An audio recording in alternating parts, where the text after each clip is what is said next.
by COVID-19 to Thurston County, the state of Washington, and the United States.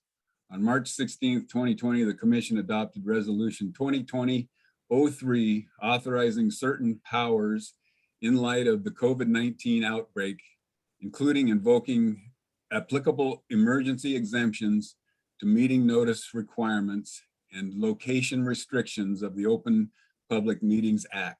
Pursuant to Resolution 2020-03, the Port of Olympia Commission is conducting today's meeting remotely.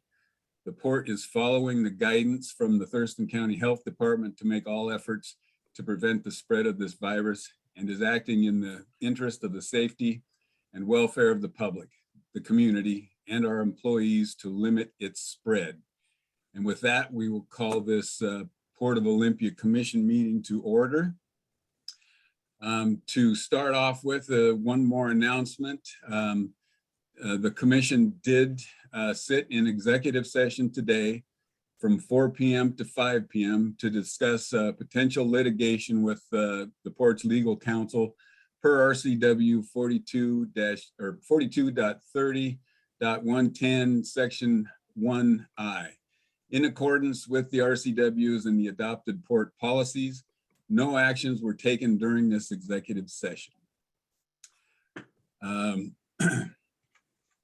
right, so the next thing is the Pledge of Allegiance. And if it's okay with you guys, I'd like to redeem myself and lead the Pledge of Allegiance and try to make up for last week. So if you are ready, I'll stand and here we go. I pledge allegiance to the flag of the United States of America and to the republic for which it stands, one nation, under God, indivisible, with liberty and justice for all. Thank you for that. Commissioner Ayala, point of personal privilege. Would you mind? Yes, would you mind turning on your video so we can see you? Oh, sorry about that. I didn't realize. All right. Okay, next on the agenda is approval of the agenda. Is there a motion to accept the agenda as is? So moved. Second. The approval of the agenda is moved and seconded. All in favor say aye. Aye. Opposed? There was no opposed, so thank you for that. We're ready to go for this evening then. Special reports, Executive Director Givney, what do we have for special reports? We have no special reports for this evening. No special reports this evening, so we'll jump right into the Executive Director report. Yes, and if Sheila can pull that up.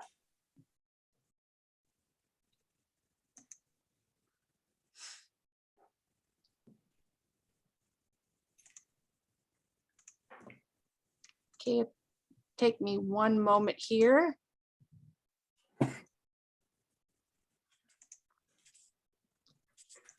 Okay, you can go to the next slide. On this past Saturday, January 22nd, I was very pleased to present a historical snapshot of the port to the Olympia Historical Society and Bigelow House Museum at their annual meeting. They in turn presented the port honoring the port's long commitment to the Olympia area in honor of the port's centennial year. This is a picture of the plaque and it reads, the Olympia Historical Society and Bigelow House Museum honors the long commitment of the Port of Olympia to the Olympia area. The port has grown with Olympia and has been an integral part of its development. So I have to say it was really quite a pleasure for me. It's something that I always like is really learning about local history. And so I was glad to be there with them on Saturday afternoon. And it was our first real event kicking off our centennial year this year. Next slide. You might notice the Sea Star Valiant is at berth 1 at the Marine Terminal, and it discharges Jasmine rice, which is headed for our local Costco stores over the weekend. This is the second rice vessel at the Port of Olympia. We look forward and we hope to continue to cultivate this business.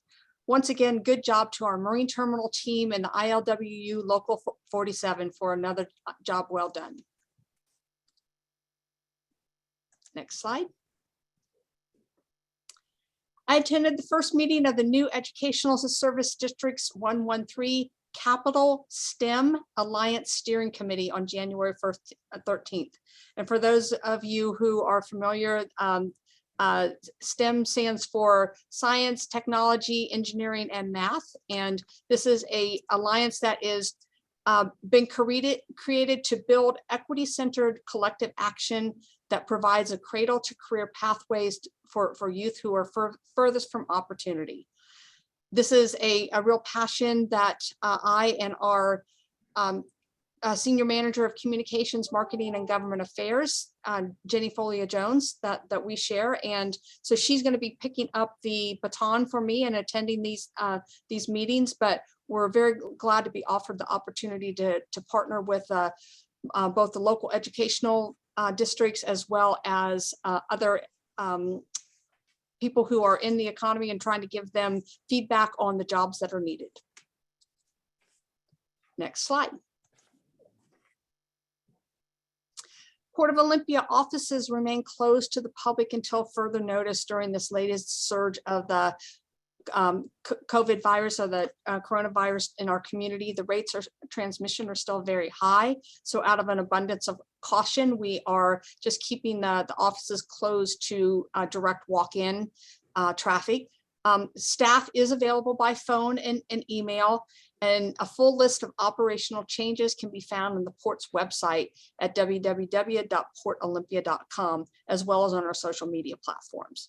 So we are still here, we are working, and we are just limiting that in-person traffic coming in. Next slide.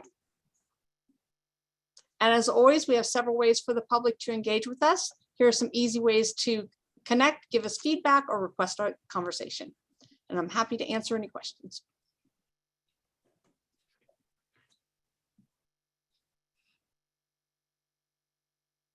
Well, thank you, Sam, for that report. Commissioners, any questions or comments? Commissioner Downing, you're muted. muted. Sorry, Sam, if I missed it, but what that last ship that came in and out pretty quick, that was inbound rice, correct? Yes, and she's still at berth right now. I think she's She is. leaving this evening. Oh, okay. You know, commissioners, well, I guess there might have been a breakdown of communication or what have you, but every so often, commissioners, Conley over at the Marine Terminal will send you an email and invite you to come down and give a plaque to a ship when it's their first visit to Olympia, and never, ever turn it down. It's super fun. So I just want to pass that on. Yeah, and I don't think this was her first voyage to us here. Okay. I don't think so, because otherwise I think we would have gotten that out. But Commissioner Downing, I would concur with him. If you have the opportunity, don't miss it to come down and board the ship and meet the crew. Thank you for that advice. I will heed that myself. Commissioner Evans, any comments or questions? Oh, I'm excited about our centennial and everything that comes along with that. So excited that's kicking off. All right, very good. Thank you. All right, we can move on now to the litigation report. Alicia, do we have any litigation to report? Thank you, Commissioner. I do not have a litigation report for this evening. All right. Then that brings us to public comment and commission response. I understand we had one request for public comment. And let's see. I'm not sure who that was, doggone it. My records show it was Mr. Jim Lazar. And That sounds right. Is Jim? Yeah, Jim's here. He's got his hand up. I will invite him over. All right, thank you. Jim, if you're there, you have the floor. Thank you. I'm a former Thurston PUD commissioner, and I want to talk about transparency and budgeting and financial reporting first. In past years, the port published an annual financial report that allocated all of the depreciation expense, admin and general expense, and interest expense to each of the port functional areas. When this was done, we could see exactly how much each function was making or losing. The last report I've found is for 2017. I requested an update and staff said there was none. In that report, when all of the costs were allocated, it was clear that every function was losing money. Every function was being subsidized with taxes. Most of that subsidy was to the marine terminal. The published budgets and financial reports no longer apportion interest expense among the functional areas. Your budgets includes $1.4 million of expected interest expense, all of it associated with specific capital projects.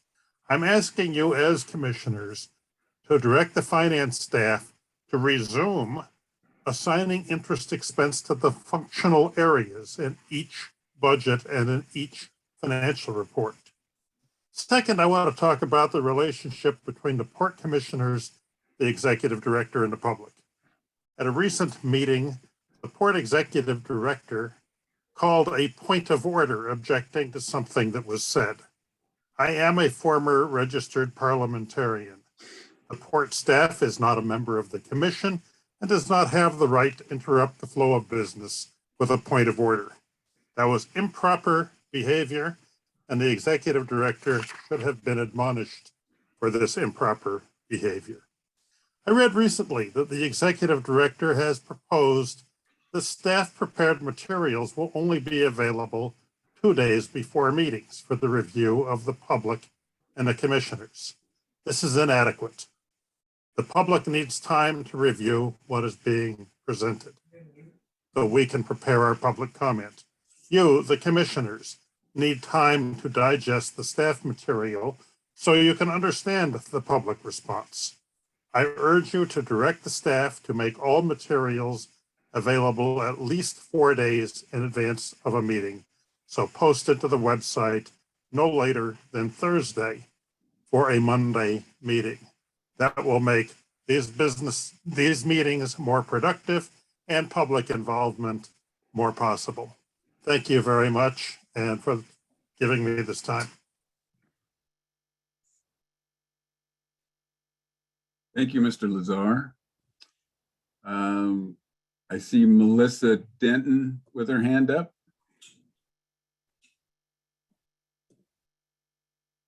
Melissa, yeah, I'm you have here. the floor. I'm just very briefly wanting to tell you that I am very grateful for your service to our community. This is the first meeting I've been able to attend live since the newly constituted Port Commission has come into existence. And I'm excited for your work and for your future and for the great energy that you're bringing to our port. I just want you to know that you are appreciated and I'm glad to be here. Thank you. Well, thank you for that, Ms. Denton. That was very nice comments. Were there any other comments? I don't see any other public comment. I don't see any hands up.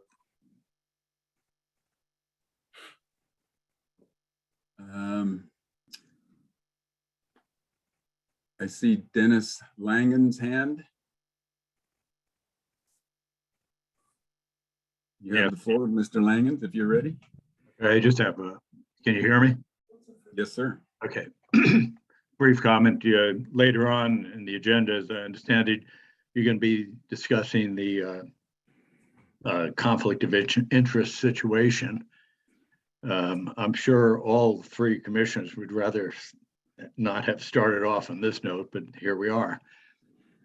This is a serious matter. I hope that you give it very serious consideration and put it out to a really serious party that you select to weigh all the legal implications in this matter. The letter Carla Wolfsberg sent outlined quite a number of RCW issues, but the one that always stuck with me was the one where the potential to void port contracts if there's a conflict. And that could be a really serious can of worms for the public and the commission. So I ask that you give it really serious consideration on who is selected to do this investigation. I think this is a decision that has to be directly made by the non-interested commissioners and not port staff. So I think you've heard all these comments before, and I'll leave it at that. Thank you.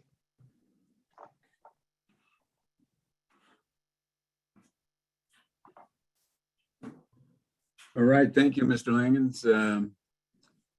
I see one more hand up, L. Reiner. Is L. Reiner available there? And you have the floor. Can you hear me? I can hear you. Yes, we can.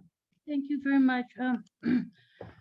I also would like to thank the Port Commissioners for convening tonight to hear public opinion regarding the Port of Olympia activities. I know during one of the last port meetings we had here, it was suggested by the executive director with a rule change.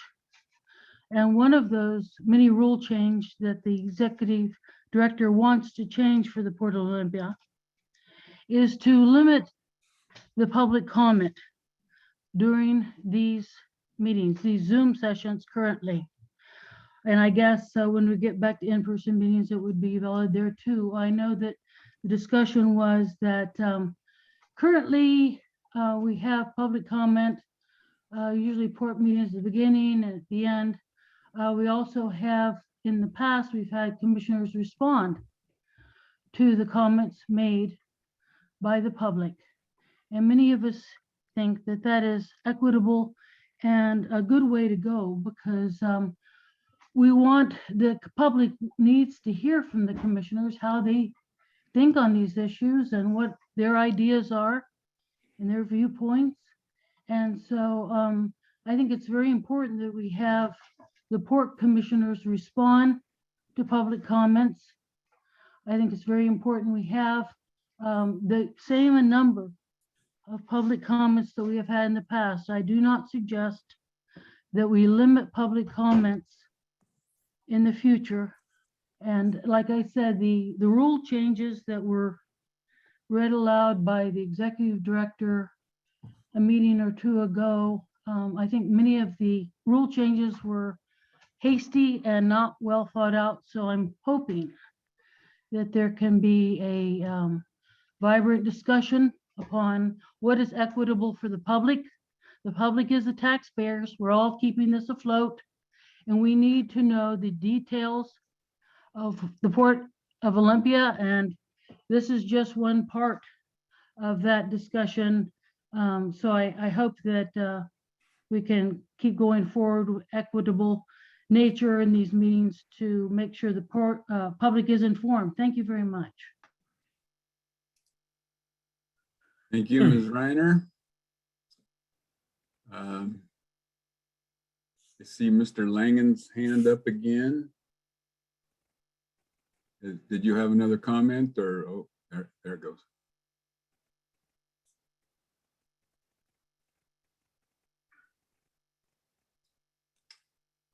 Okay, I don't see any other hands up, so we can move on to commissioner response.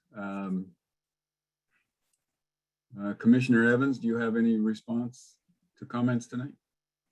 I just appreciate everyone's comment. I never knew how positive comments made a difference in these meetings. So thank you, Melissa. And I also appreciate the time and effort that goes into comments that are taking a deeper look at the port practices. So I'm really excited for the commission and staff to work together to promote best practices for transparency, public participation, as well as moving things forward and creating action for a thriving port. So we can't do that without public participation. So thank you all for being here. Thank you, Commissioner Evans. Commissioner Downing, do you have any response? Well, as a matter of fact, I do. Thank you, Commissioner Ayala. First of all, for Jim Lazar, thank you, Jim, for attending our meeting. I know you from way back, and you're a pretty influential person in the community. So you raised 3 points talking about financial reporting. Now, the problem, Jim, is that port income statements are prepared according to GAAP and are prepared a certain way. So we don't get to really make up how those spreadsheets and those forms are put together because we get audited by the Washington State Auditor's Office. So, you know, we get audited every year, we get a report. And I'm not sure we can do what you're asking. However, I don't want to minimize the importance of knowing depreciation by business unit, interest expense, and so on and so forth. So your point's well taken.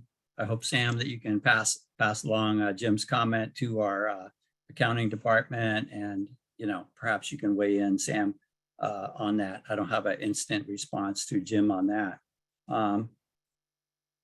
The other thing is we have an excellent parliamentarian at our disposal that's taught us many things. And, you know, I've never heard that the executive director cannot participate in calling for a point of order. So I will, you know, have a difference of opinion with you on that.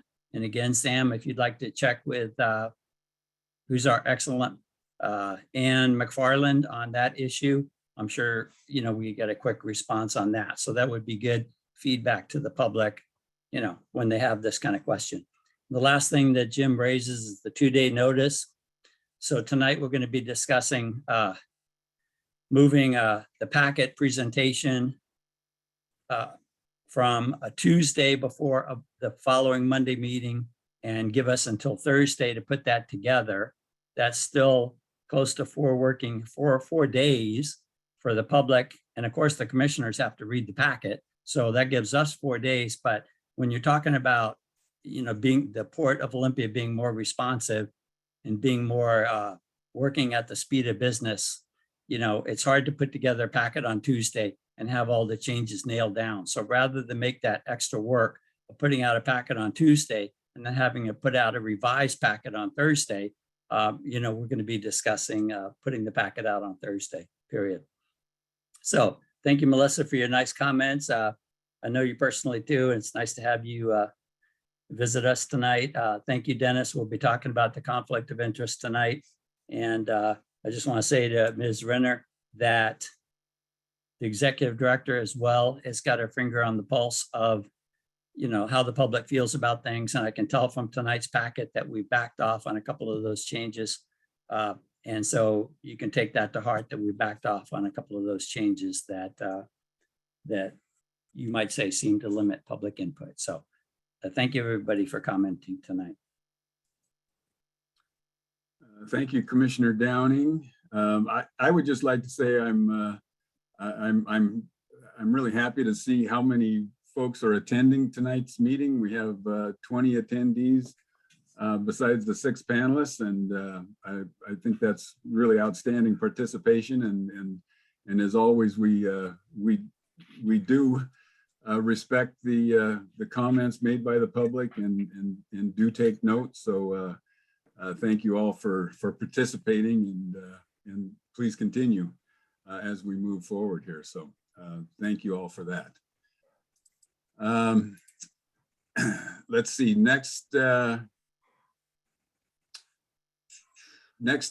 the agenda is the consent calendar, bills and vouchers. As I understand it, I don't think we have any action to take on that tonight. Is that correct, Executive Director Gibney? That is correct. And we have nothing on our action calendar tonight. So we'll move to action other calendar. And the first item, or the only item on action other calendar, is Commission Resolution 2021-03. Commissioner Ariel, point of order, point of process. Typically in the past, we've gotten a motion and a second to approve the consent calendar. So perhaps that does need approval based on what we've done in the past. And so if you don't mind, I'd like to make a motion to approve the consent calendar, which includes bills and vouchers for December in batches 48 through 52 in the amount of $694,888.06. Point I'll taken, sec- and motion accepted. I'll second for discussion. I have a question. Are we approving the consent agenda items with this motion, or are we approving that we're going to approve this at a later time? Are we approving those bills and expenses with this motion? Yes, we are. Okay, Yeah, when you move to approve the consent calendar, right. it might be one item, it might be two or three, but all those things get approved with one fell swoop. I was confused by the fact that there was no action needed and now there is. So I'm just making sure. So good to go. Okay, well, we have a motion and we have a second to approve the consent calendar. All in favor, say aye. Aye. Aye. All right, the consent calendar is approved. Now on to action other items, action other calendar, Commission Resolution 2021-03, directing staff to obtain outside investigators, general count, or yeah, directing staff to obtain outside investigators. May I make a comment before we proceed with that item, Commissioner? Yes, Commissioner Evans, go ahead. I just would like to say anybody listening probably knows that I'm a commercial real estate broker. You probably also know that I help bring Panatone to Tumwater, which may result in development. And I'm really proud of what I do. I'm thankful I get to assist in bringing jobs and tax revenue and business to Thurston County. I've never received $1 for the work I've done on the port's property. I've given up any future possible pay. And if further investigation is necessary to prove this, I welcome it. For those with genuine concern about my intentions, I hope this information and investigation will give you confidence. We're at a point in American history where we've misplaced our respect for civil disagreement and thoughtful governance, and we seek to win at all costs and discredit those we disagree with. Stolen elections and hate crimes spanning across the political spectrum, diversity of thought is promoted but not practiced. All commissioners come to public office with backgrounds, ideas, and past or current professions. A point of view is not inherently a conflict, but if in the present a true conflict of interest exists, it must be taken seriously and addressed. If, though, a vocal minority intend to derail the efforts of the port using whatever means necessary, as port commissioners, we must have the courage to take a stand. I'm committed to the oath of office I took. I will take a stand on the side of the Constitution, the laws of the state of Washington, and doing what's best for the Port of Olympia. My campaign taught me that tribalism is very tempting. It's scary to take a stand for all because you're often standing all alone. I believe we're all more alike than we are different. Allowing public process to be dictated by whoever is yelling the loudest is not good governance. I've watched great community ideas be unraveled by false claims of a few. I believe in Bob and Joe, my fellow commissioners. I believe this commission realizes criticism comes with the job. To represent all of Thurston County, we must hold strong and do what's right for this port. Together, I believe we will chart a new course, making the Port of Olympia a thriving hub that reflects the diversity of our county. For this reason, and considering what's best for the port and the public comment, I would like to recuse myself from this agenda item and any discussion about my conflict of interest. I entrust my fellow commissioners to determine the best way to provide the public thorough investigation and ample evidence of our ability to move forward together and get to work. With collaboration and trust, more is possible. I'm going to log off and you will contact me if you accept my recusal, Commissioner Aiel. Yes, I do, Commissioner. Okay, I'm going to log off, and when you're ready for me to rejoin after this agenda item, Shayla will contact me. Thank you. Okay, thank you.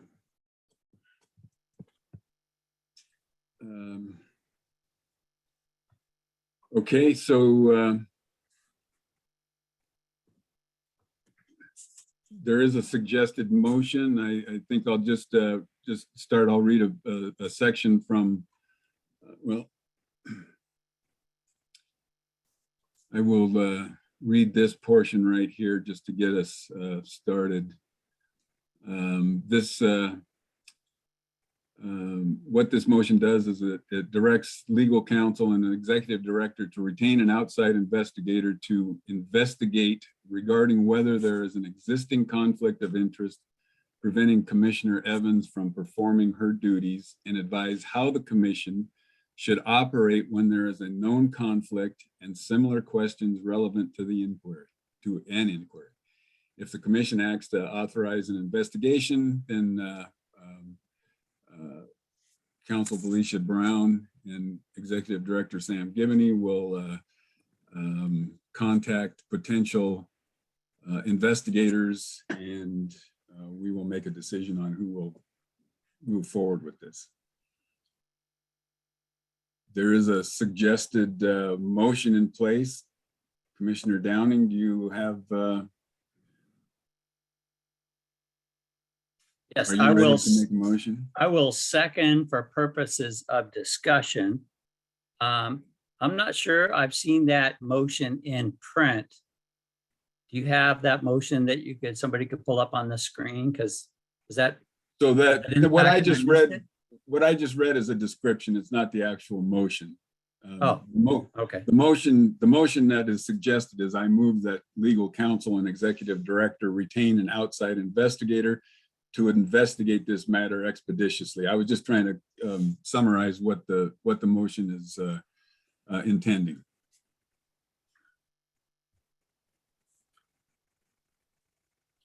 Well, I'm not going to second that motion. On the contrary, I'd like to offer my own motion, and I was hoping that court staff would be able to pull it up on the screen. I like mine, nothing against that one, but mine's got a little bit more detail. So really as a starting point for discussion, because Chairman Aiel, I've gathered that you'd like to see the motion at the beginning of the discussion. So that's why I wanted to put something up there. Okay, yeah. Can we put that up?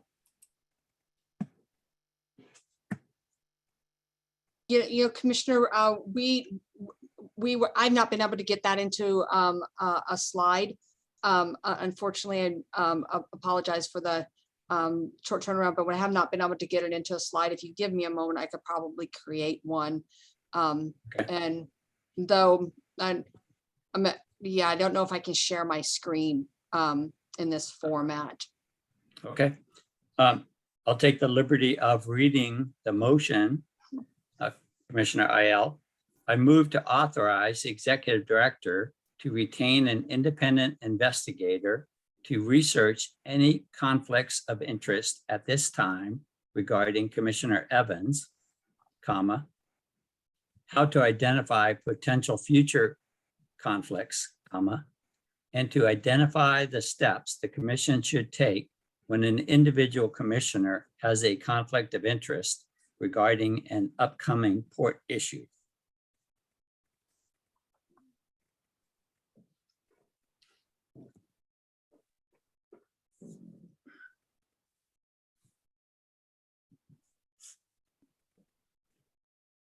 Are we going to be able to get that on the screen? That was quite a bit, Commissioner. Okay, sorry. Sorry. Shayla, are you able to just pop that into one of the slides at the end of one of my, I'll do that. I'll do that real quick right now. okay.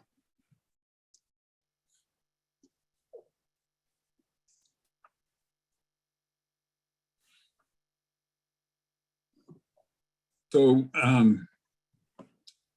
Commissioner Downing, maybe you could explain explain a little bit. Well, sure thing. Yeah. Sure thing, Commissioner IL and Port staff and the public. Thank you again to the public for joining us tonight. So what we have here, in my opinion, is obviously a situation.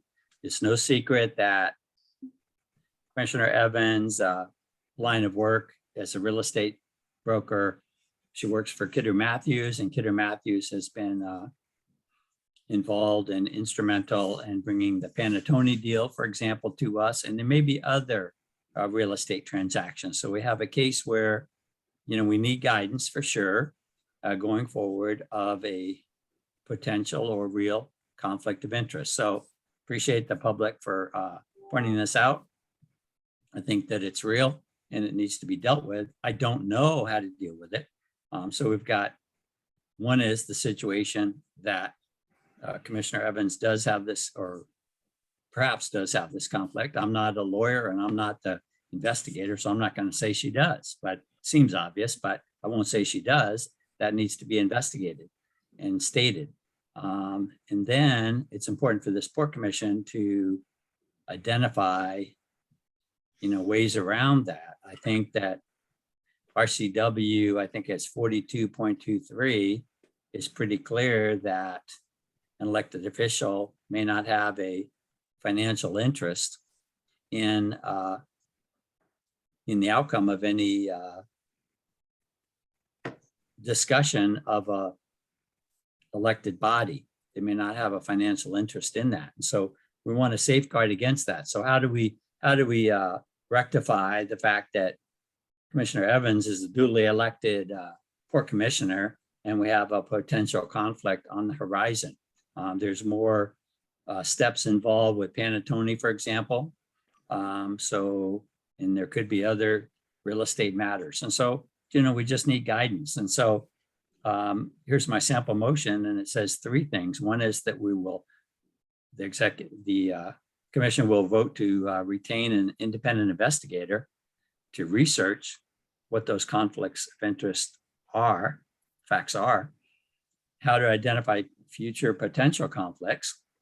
These things come up. I want to point out that in the last Port Commission with Commissioner McGregor, Zeta, and Downing, all three of them had conflict of interest investigations. So it's not uncommon. And I'm sure in the world of Port Commissioners and ports, various things come up because we are professional people out in the community. We have allegiances to an employer, allegiances to another group, neighborhood associations, for example, Rotary, for example, real estate brokers, for example, a lot of different things. And so, the sooner we can get good at identifying these potential conflicts, and I mean self-identify, then the sooner we can move on with that business. And so, again, my sample motion is the move to authorize the executive director to retain an independent investigator to research any conflicts of interest at this time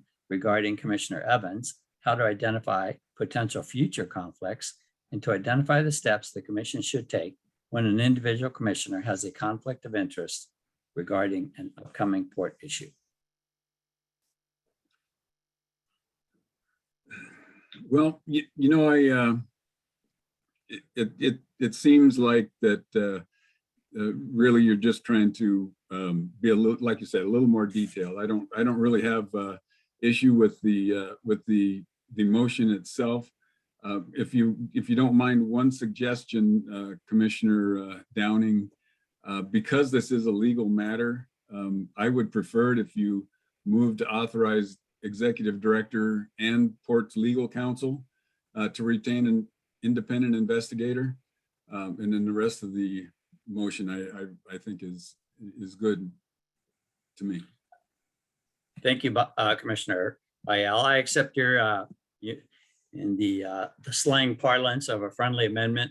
You know, we were taught in parliamentarian school that there really is no such thing as a friendly amendment, but, you know, in other words, you take me aside and say, if you change it a little tiny bit, you're going to be more likely to get my support. So I move to authorize the executive director and the port's legal counsel to retain an independent investigator to research any conflicts of interest at this time regarding Commissioner Evans, how to identify potential future conflicts, and to identify the steps the commission should take when an individual commissioner has a conflict of interest regarding an upcoming port issue.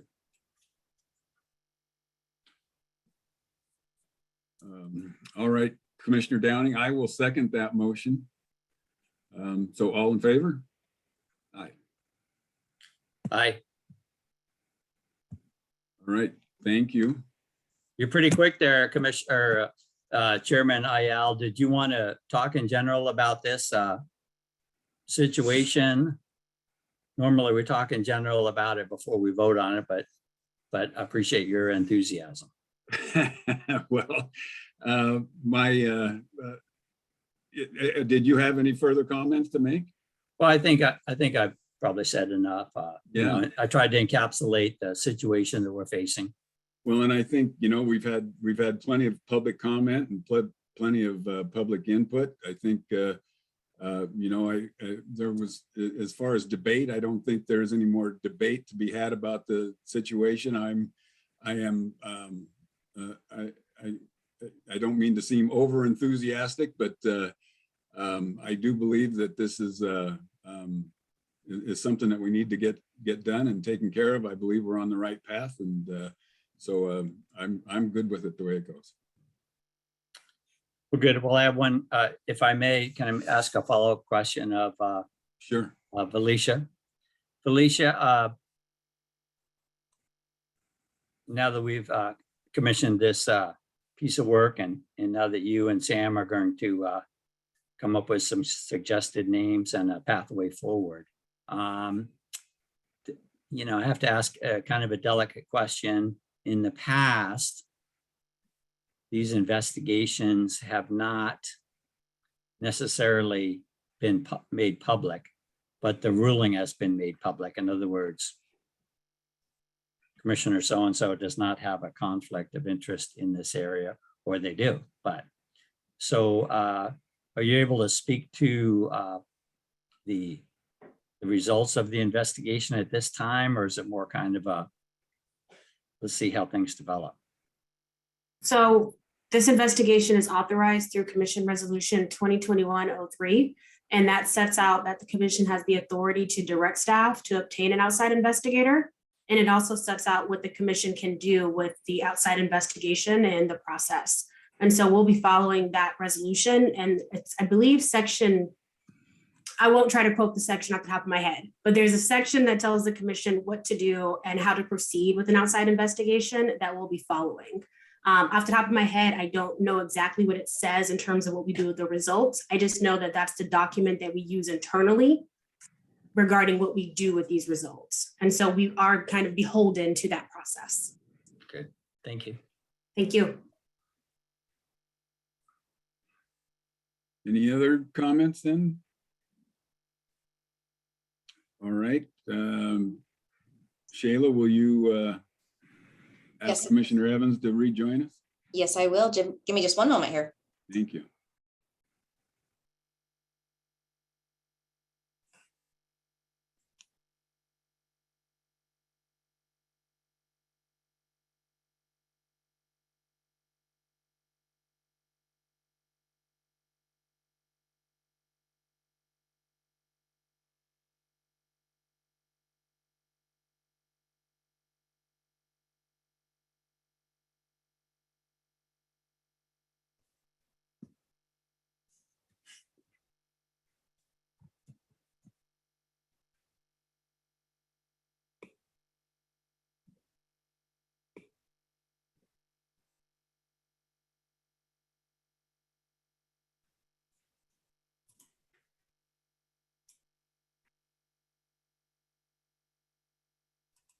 Like she was almost here.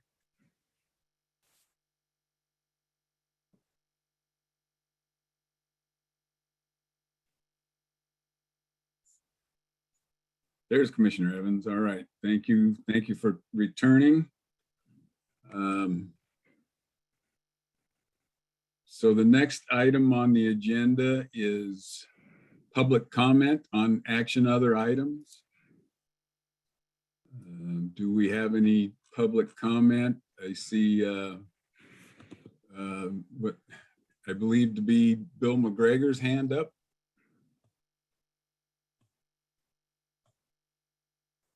Good evening, former Commissioner McGregor. You have the floor. Hey, can you hear me now? I guess that's the code of the Yes, day. But, yeah, we can hear you. Go right ahead.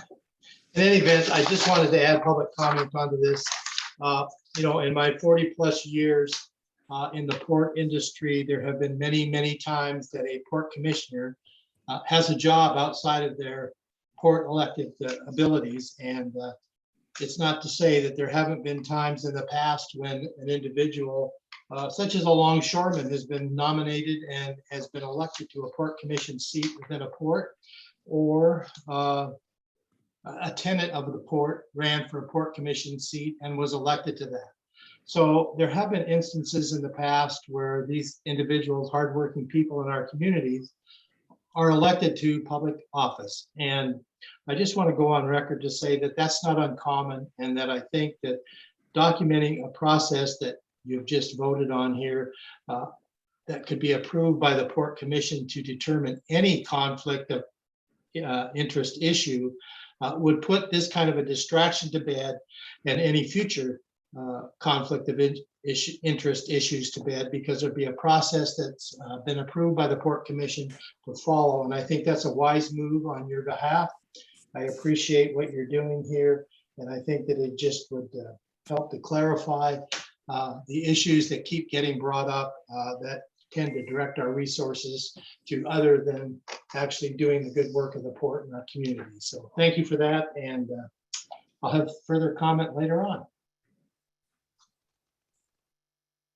Thank you, Mr. McGregor. I see Deborah Patton's hand up. Would Deborah like to make a comment? You have Yes. the floor, Ms. Patton. Thank you so much. I agree pretty much with what everything former Commissioner McGregor just stated. And looking at the port's website where it lists their various operations, it does include, I'm reading them in order, the Swantown Marina, Boatworks, Commercial Real Estate, Seaport, and Airport. So one of those 5 lines of operation is commercial real estate. So I think it's good that we have somebody that is versed in commercial real estate to best represent the business of the port. And as Commissioner Evans has already noted multiple times, she's recused herself from any dealings that her firm has with the Panattoni contract. And as former Commissioner McGregor mentioned, he himself was a port commissioner, but had been in the port business for 40 some years. And we had Commissioner Jeff Davis, who was a longshoreman, but he wasn't even in this port. He was registered out of Port of Longview, and he recused himself from many discussions or votes, which I personally think he should not have, because I think it's good to have the voice of the workers, and he was a worker and could represent them.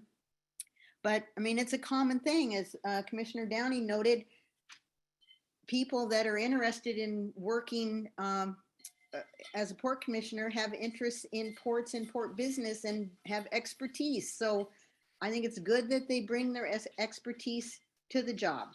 So I'm in agreement with this resolution, and thank you for your time. Thank you, Ms. Patton. I see L. Reiner hand up.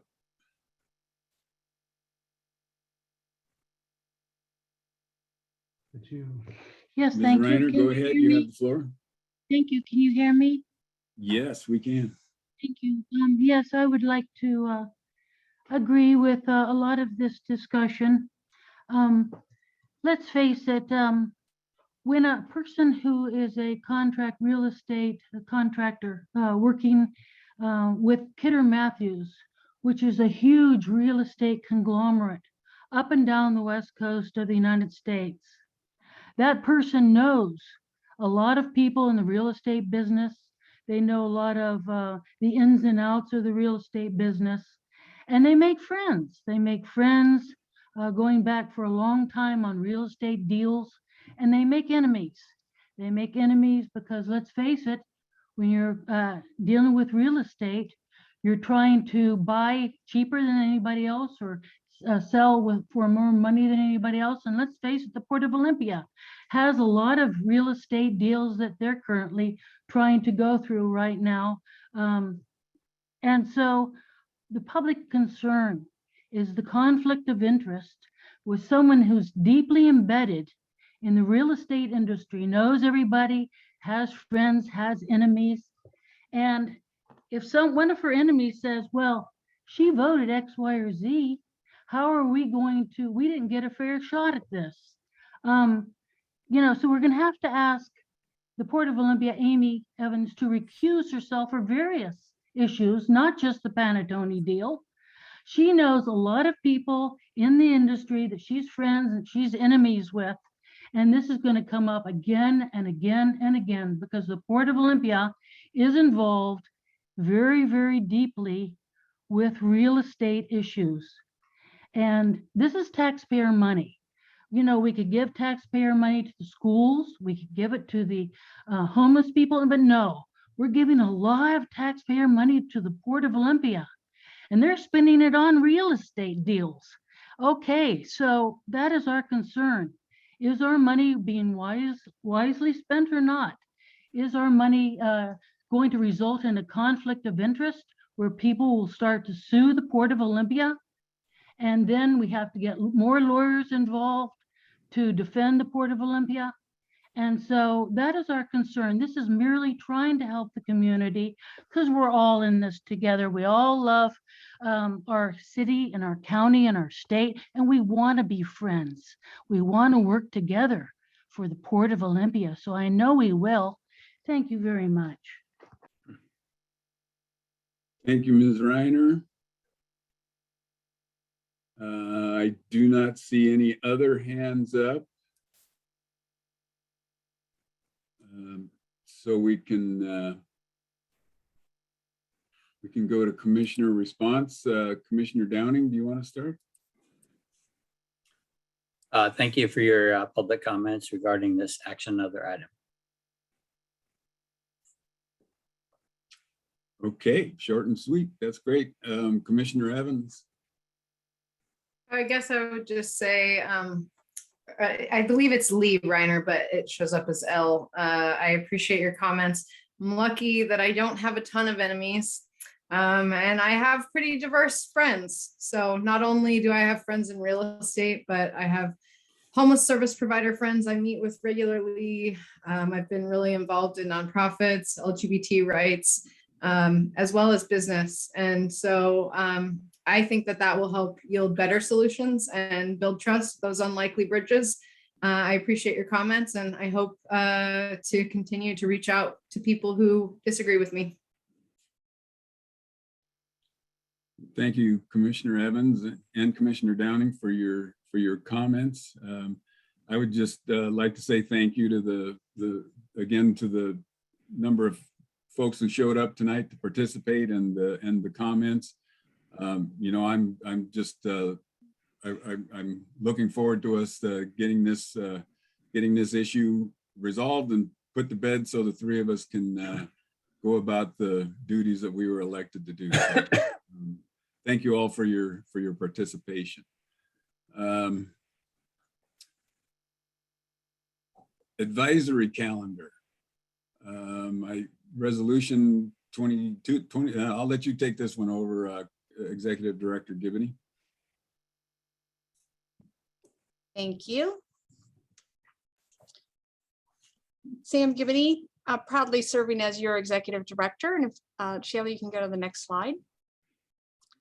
So by way of background, the Port Commission conducts its business at its meetings and in preparation for its meetings under the guidance of what we commonly refer to as the rules resolution.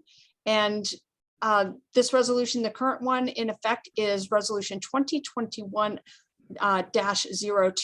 It's the rules governing the transaction of Port Commission business. This was last modified in July of 2021. This really is the resolution where the Port Commission sets forth how it wishes to conduct its business, and it can be modified at any time. So as you will recall, our first work session of the year, I did come and present a number of items for your discussion and consideration at later dates. We were originally planned to discuss those at our retreat, but because of the rising COVID numbers, we've had to postpone the retreat. We were planning on bringing in our subject matter experts, including the parliamentarian Ann McFarland, who Commissioner Downey referred to earlier. We have used her for trainings and for her offering us guidance on both Robert's Rules of Orders as well as best practices for the conducting of business with public agencies. You can go to the next slide. So the potential changes before you tonight is a much shortened list. There are many other issues that I brought to your attention at the January 10th work session. Most of those other recommendations are the recommendations of the subject matter experts and not those necessarily of staff. But the ones for that staff is recommending tonight are two. And the first is to look at the meeting frequency that is currently happening. Right now, you have two regular meetings per month on the second and fourth Monday, and two work sessions per month on the first and third Monday at 2:30 p.m. The regular business meetings happen at 5:30. I would be remiss if I didn't point out that and legal counsel Brown is often points out to me that both of these meetings are considered regular meetings. It's just this port has chosen to constrain itself on the work sessions to one, not typically taking action and having it be a place where you can have a more informal discussion and presentations by staff and discussion amongst the commission.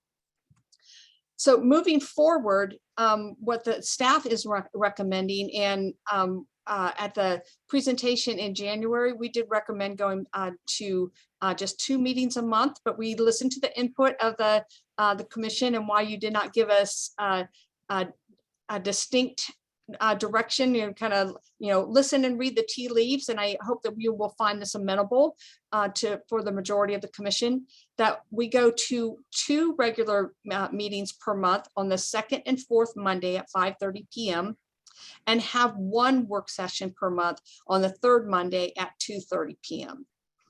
Again, they're all kind of regular meetings, but if you put this on, have this in your rules, and we have this on the calendar, then you can continue to conduct these meetings without any type of special notice, etc. I will note that our recommendation for reducing the number of meetings per month is really driven at this time by just the workload that is being experienced by staff in light of the COVID effects that COVID is having on our work staff. We're just really very, very thinly staffed at this point.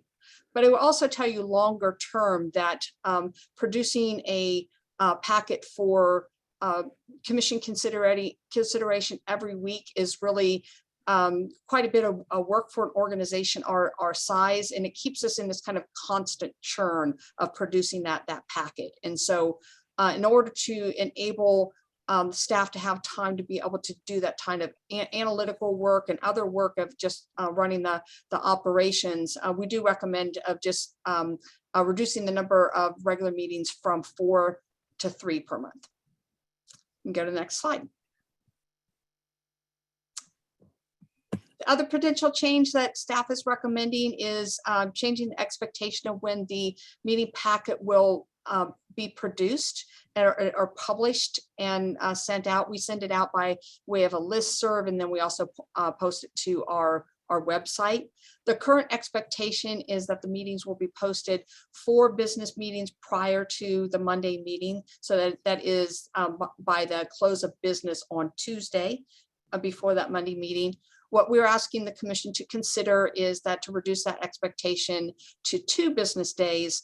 So it will go out the Thursday before a Monday meeting. And we did a quick informal, just looking around at our other jurisdictions in the area. And this is pretty much in keeping with the interval that they have in producing their packets. We feel that it's an adequate amount of time. And we also think that it gives us a chance to consider last minute revisions to the packet and without going through that formal process of once we've already posted something and then having to revise it. But I want to make clear that this is the commission's rules resolution, and that the staff awaits your discussion and input, and we will faithfully implement whatever it is that you decide. Next slide. And I'm happy to take any questions or to turn the floor to you for discussion. Commissioner Downing or Commissioner Evans, do you have any questions? I have a question. Go ahead. So if we went down to 1 work session, we could still call additional work sessions as necessary. Is that correct? That is correct. And with proper notification and ample notification ahead of time, you absolutely can do that. And we actually expect that this year, given that the commission is choosing to embark upon a strategic planning process. So we do expect to have some of the kind of out of norm work sessions or retreats. And then the 2 business days, that's really 4 days because you've got the weekend, just as a point of clarification. That is correct. And then lastly, you mentioned other jurisdictions and their practice. Is that Olympia, or could you just say a little more about which jurisdictions? That would be? Tumwater, this is about on their interval as well as Olympia. I didn't look at what Lacey did, but normally having 2 business days is not an uncommon practice. I will put it that way.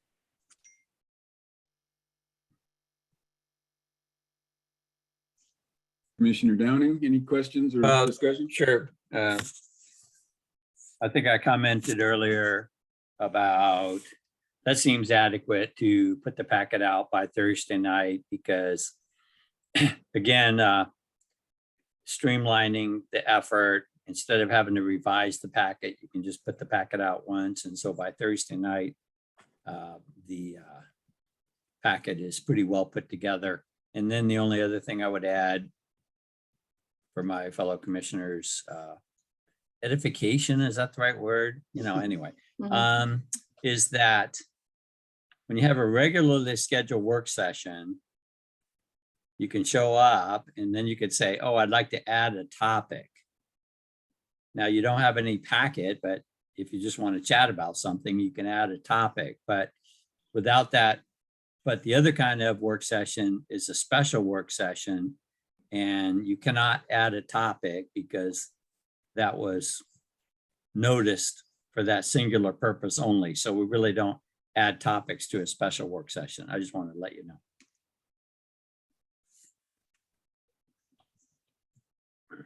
All right, thank you. I think Commissioner Evans asked the main question I was wondering about, making sure that we are able to call a work session if we need to. One of the things I think I'd like to see, I think the other commissioners would like this as well, is that maybe some of our special work sessions that come up might be joint work sessions with other local municipalities. For example, City of Tumwater and others, that maybe we can have a joint work session where we can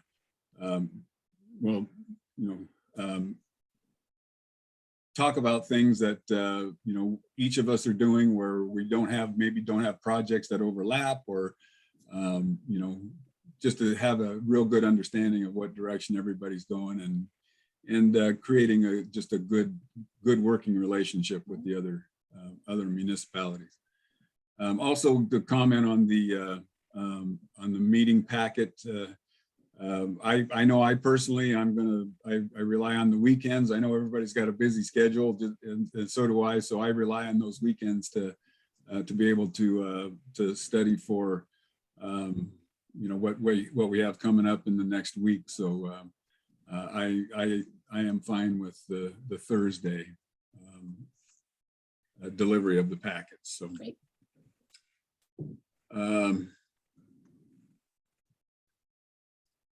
I Okay, guess, if there's not further discussion, then we'll move forward and bringing this back for your action at the next meeting.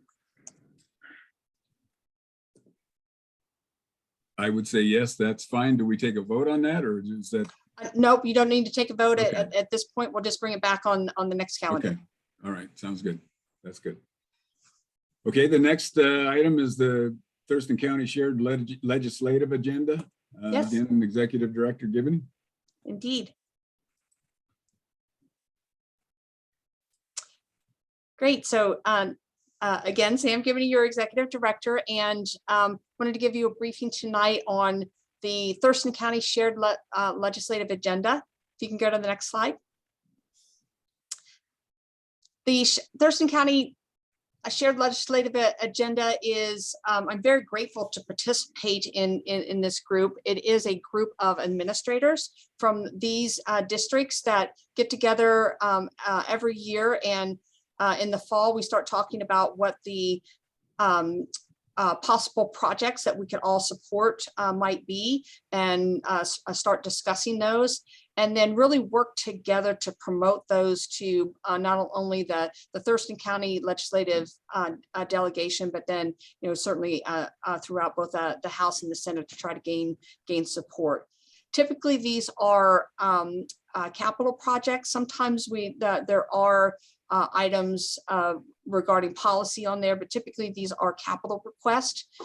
And the one thing I would tell you that we hear repeatedly from the legislators is that they really appreciate this type of coordination before the requests come to them, because otherwise they have to ask the question, what about the other districts? Do they support this? You know, are there any, you know, is there opposition from this? So doing this type of work up front and this coordination up front is very beneficial.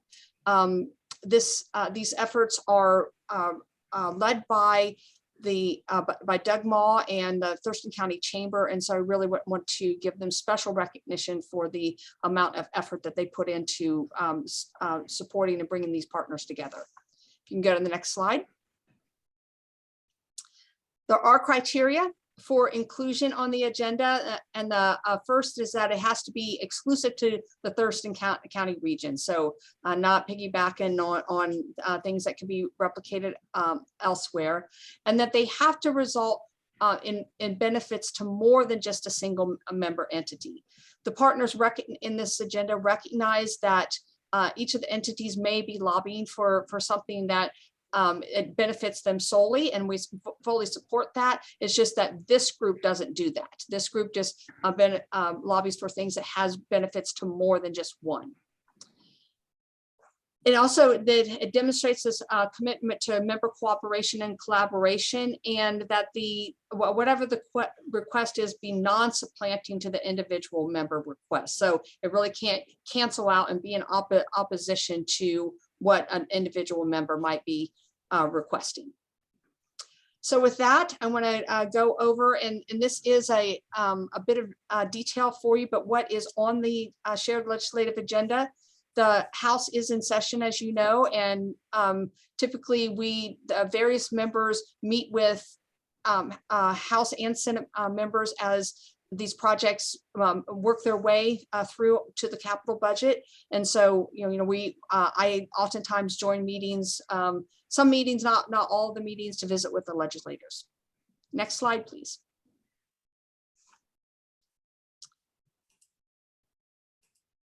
So the projects on the agenda this year, the first is a business startup accelerator space for the Tumwater Craft District. Looking for a short-term business space for to assist students who are graduating from the craft brewing and distilling programs to be able to launch their businesses. And this request is sponsored by the Tumwater Craft District and Innovation Partnership Zone, which is led by the Thurston Economic Development Council. And this is a $1 million request. The next one is the Southwest Agricultural Innovation Park. The commissioners might recall that the port has lent support to this project before. Indeed, that we contributed $75,000 to the development of the business plan, which was used to obtain the previous proviso for this request. What has happened is that in like you're all likely aware of, is that there's been quite an increase in construction cost.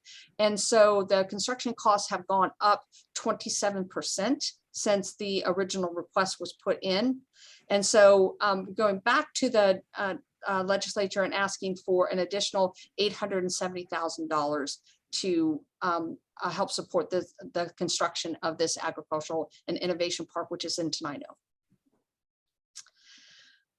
This next one is economic development land use mitigation, and this is really to help support the kind of the seeding of a mitigation bank for, in particular, gopher mitigation. This is sponsored by both the City of Tumwater and us, the Port of Olympia. And what it is that as we work through the HCP process, what is going to be necessary to get both the habitat conservation plan accepted, as well as the mitigation bank, which would then be able to purchase a suitable habitat property. This is asking for $2.5 million to help seed that bank. And so as you are all likely aware that we can't really move forward with development on our Tumwater properties until the habitat conservation plan is both approved and this mitigation bank is up and running. So this is some money to help seed that. Next slide. The next is a really big request, and it's building on the $5 million request that was done previously to conduct the NEPA analysis, or the National Environmental Policy Act analysis for Interstate 5 improvements from Mounts Road to Tumwater and the Nisqually River Delta. So as many of you experience, there's quite a bottleneck there for both traffic, which the port has an interest in seeing traffic be able to flow more smoothly there, as well as then, of course, there is quite a bit of concern both from the structural integrity of the bridges on I-5, as well as in the impact to habitat on the Nisqually River. So this request is sponsored by the Thurston Regional Planning Council, and it is for $125 million to work on preliminary design and engineering and right-of-way acquisition phases of the project. And then last but certainly not least, this is a request to direct state investments to address chronic homelessness. And as all of us know, chronic homelessness is a statewide issue that has a negative impact on our communities across Washington state, regardless of its size or location. And the goal is to create permanent exits from chronic homelessness. To accomplish this goal, the Thurston Regional Shared Legislative Partners believe that the state and local entities need to deal with the emergencies of housing and on-demand services to address the crisis. These actions should be followed by plans to improve permanent housing, employment where appropriate, and long-term independence and dignity. This is really modeled after the Challenge Seattle that is led by former Governor Greg Warr, who has reached out to the business community to really come up with recommendations. the recommendations are to create emergency housing while we wait for permanent supportive housing, to provide individualized on-demand services, to establish a command center to focus on individuals experiencing chronic homelessness, utilize real-time data, and employed qualified experienced caseworkers. So it's really looking to, one, address the long-term issues, but in the shorter term to provide more housing in the short term, but also to provide those wraparound services that are so necessary to help people move out of this state of chronic homelessness. And with that, those are the things that are sponsored by the Thurston Regional Thurston Shared Legislative Agenda. This group has been quite successful in the past, and including last year was the first time that the Port of Olympia had ever received a direct allocation in the capital budget, whereby we received $250,000 to work on the Marine Center, which will eventually be the home to community partners such as the estuarium and then eventually our administrative and marina offices as well. With that, I'm happy to take any questions or you can discuss. Go right ahead, Commissioner Downing. Thank you, Chair IL. So Sam, is there a shelf life on that? You know, that 250,000 that we got for the destination waterfront development? Is there a shelf life on that money? I'd hate for it to somehow expire if we haven't used it. Yes, we need to expend it by the end of the biennium, which is the June 30th, 2023. Okay, about a year and a half. Yeah. And then the other question I had was, can you go back one slide? I had a question about the HCP. So the last bullet, economic development, land use mitigation. And that's money to help fund the HCP. So when it's done and we need, I guess, mitigation credits or to buy land or what have you, that's what that's for, right? Right. It's specifically to help fund this concept of the bank, whereby there be land purchase and then people can buy credits for that. Okay. And was that 2.5 million, did you say? Yes. Mhm. Okay, thank you.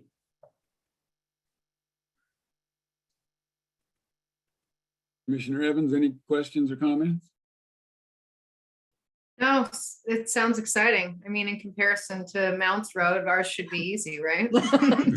So, 125 million. Gotta ask. No, I love to see, I mean, all these are cool. And when this is just an example of when people come together, we can do bigger, more exciting things. So I'm excited to keep that moving forward and thankful to Doug and his team there for bringing everybody together.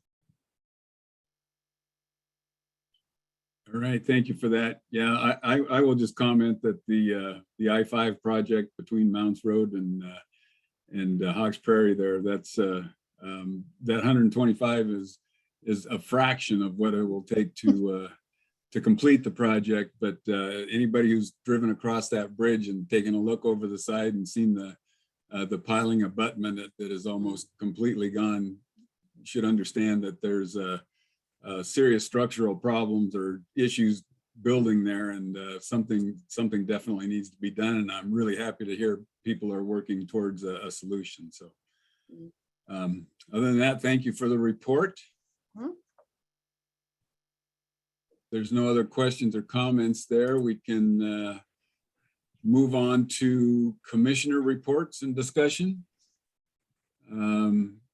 Commissioner Evans, would you like to go first? Still getting my feet wet as to what's appropriate to talk about in these reports, but I'm excited. Some of my commission assignments have begun and excited to get going on that work. And I think as things start to take shape in these commission meetings, digging a little bit more into action items and the budget and just what we're going to do. I'm ready to get to work. And some of the meetings I've been having, with both elected officials of other jurisdictions and citizens. I got pretty excited about a paint recycling program. Anna Schlecht is the queen of paint in the city of Olympia, and she has some cool ideas she's been talking to other jurisdictions about. I think that getting the POCAC more activated and tasked is something that I'm excited about. Sam's given me a great opportunity to, I think she wants all of the commissioners to have the opportunity to continue to move forward with some of their ideas. And so I can't wait to get that going. I think with COVID and whatnot, and not having our retreat, we've all felt a little raring to go. So I'm excited to get that a better understanding of some of those things. And yeah, I think that's it. All right, thank you. Commissioner Downing, any reports? I don't really have a lot to say. I've been recovering from surgery, so that's really kept me laying low. So, that's my excuse for January on top of COVID, but at least I picked a good time to get this done. If I had to go through it, couldn't have been any better time. Tomorrow is something they call Port Day, and that's sponsored by the WPPA, and there'll be some good meetings. So if you somehow missed the emails, just go to the WPPA website and you could get registered for that. And then I've got my first EDC meeting, I think, on Wednesday. So I'm looking forward to that. And, I say this, somewhat diplomatically, but you'll come to find out this fall that we do pay a fair amount of money to be in this organization or that. And so it's important that we, get the most that we can out of that, for the port. Now, Sam mentioned, for example, some of our alliances, and we got that grant for the destination waterfront. That's a big return, but especially when you talk about the Transportation Policy Board or the TRPC, and we've got to perhaps have a little bit more dialogue about what's going on there and how we can put in our 2 cents worth for upcoming projects. It's always a 2 or 3 or 4 year planning horizon, but there's some things like, for example, transportation out to the peninsula. If we're going to, over the next few years, develop that peninsula more, we need some good transportation to and from, whether it be bus or electric cars or this or that, or bicycles, various things, but just to be able to utilize that part of the city and get more traffic down there. That's something that, we could look at with the TPB or the TRPC. So there's just a couple of thoughts I'd like to throw out there. All right, thank you for that, Commissioner Downing. I have a short report as well, but I did attend the last Thurston Regional Planning Council meeting. I don't think they were expecting me or knew quite who I was. It took them about an hour and a half to admit me as a panelist, but I did finally get in there, and I'll be on their list for their February 4th meeting. So their meeting on Friday, I think it was the 14th. They were talking a lot about their budget. They're planning to finalize their budget at their next meeting, but they have a wide range of topics that they discuss, and many projects that they're working towards, and not the least of which is that I-5 project. So a lot of good stuff happening there, and I'm looking forward to getting in and taking advantage of all those resources that we can collaborate with and work together with, and help move the port forward. So that's all I had. So next on the agenda is other business. Do we have any other business? Commissioner Isle, can I say one more thing in commissioner comment? Of course. Is that appropriate?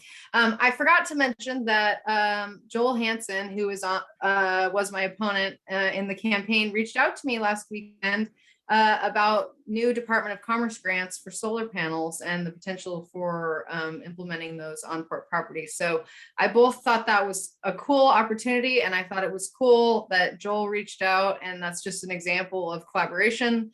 And I just want to say that I'm excited about what he was telling me, and I have a meeting with a company that does some of that consulting so that there's very little work for the port, and there's money available. So we'll see. I'll let you guys know what happens with that meeting, but I just appreciate Joel reaching out. Nice. Yeah, that's outstanding. I also heard from Joel. I haven't actually had a chance to get back to him yet, but yeah, I think the message he left, that sounds like a really nice project. So I'm glad you're looking in on that.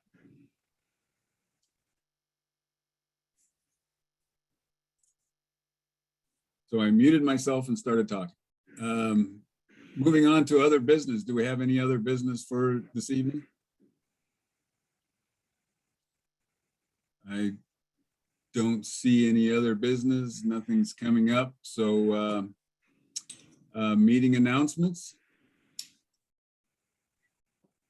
Here we go. Executive Director Givney, or Sure. So we have managed to reschedule at least a portion of our retreat. We are going to be conducting these online, given where we are with COVID. So one will be coming up next week, and that is February 2nd. It will be occurring from 9 a.m. till noon. It will of course be on our website, and the public will be able to attend. There is no accepting of public comment during that work session. On February 7th, we also have a work session planned. That is your regularly planned first work session of the month. And then February 14th is the first commission meeting of the month.